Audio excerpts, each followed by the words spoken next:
The Life Journey to E. Chapter 15. April of 2006. In April 2006, my paternal grandmother passed away. On that day, she was driven back home from my second auntie's home, where she lived for some days. She got off the car by herself, walked along the stairs to the terrace, and had some breakfast. Everything was as usual. However, I had an ominous presentiment that I would not like to believe. I blamed myself of being foolish and went out for some business. In the afternoon, I received a phone call from home telling me that Grandma had passed away. I rushed home only to see the poster of Mourning Appreciated beside the door. The meeting with her in the morning turned out to be the last one. Grandma was 82 years old, with high blood pressure. The doctor deducted that she probably died of cerebral hemorrhage. It was said that she passed away quietly without any sign beforehand. One of the neighbors who helped with the funeral issues comforted us by saying that Grandma showed her love to us by going in that way, and it was also Grandma's blessing. The funeral for Grandma was organized fully according to the traditional customs. The mourning days were like a big play. After the funeral, we bought a graveyard for her in Yongan Cemetery. Grandma was born and brought up in Shanghai. My grandfather went to Shanghai to make a living when he was young and met her there. They got married and had children. They went through counter-Japanese war and the domestic war, and they shared hardship together. When we were children, my grandma often told us stories about fighter planes bombing Shanghai. After the liberation, she gave up her job and followed my grandpa to the rural area of Tianjin.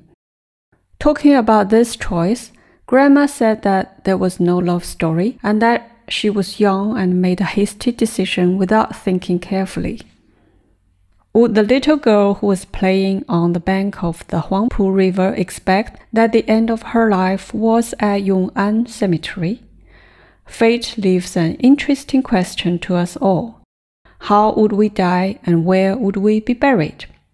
We may not have any idea of the answer. When dealing with Grandma's remains, I realized that the impact of the economic base on ideology was also reflected in the changes of folklore. In the past, when most people were poor, it was said that the remains of the deceased shall be distributed to friends and relatives. If the distribution was not even, conflicts might be provoked. It was said that the remains were to leave a thought. Nowadays, the remains are burnt. It is said that the deceased should take away their own belonging, which they have got used to. People have better living conditions, so the remains are not welcomed anymore. That's why they are burnt instead. Custom can be volatile. It reflects people's will to seek profit and avoid harm. Among the items to be burnt, I saw a notebook with a soft cover, which was from the 60s and 70s of the last century. The notebook was in the size of 22 cut with a plastic cover which had a thin layer of sponge sealed inside. A few pages of colored pictures with landscapes or beauties were included between some pages. The book looks in poor taste nowadays, but in that era, this was very fashionable. The contents of the book were written many years ago, mainly notes taken from the fortune teller's words, including the family's dates of birth, the 8 characters of the horoscope, their personal fortunes, things to be avoided, etc. At that time, a few fortune tellers often came to the village. There was not much entertainment for the villagers, and fortune-telling was regarded as kind of entertainment. The phrase, the blind fortune-teller, was not out of rudeness, but a common name for them in the countryside. People would call them Mr. in their presence. They all had their own families and lived not far away in Wuqing County, currently Wuqing District. which was north to Beicheng district. I had some memory about the fortune tellers, and I also heard from my father about them. I looked at the notebook page by page. On one of the pages, my date of birth and the 8 characters of the horoscope were written.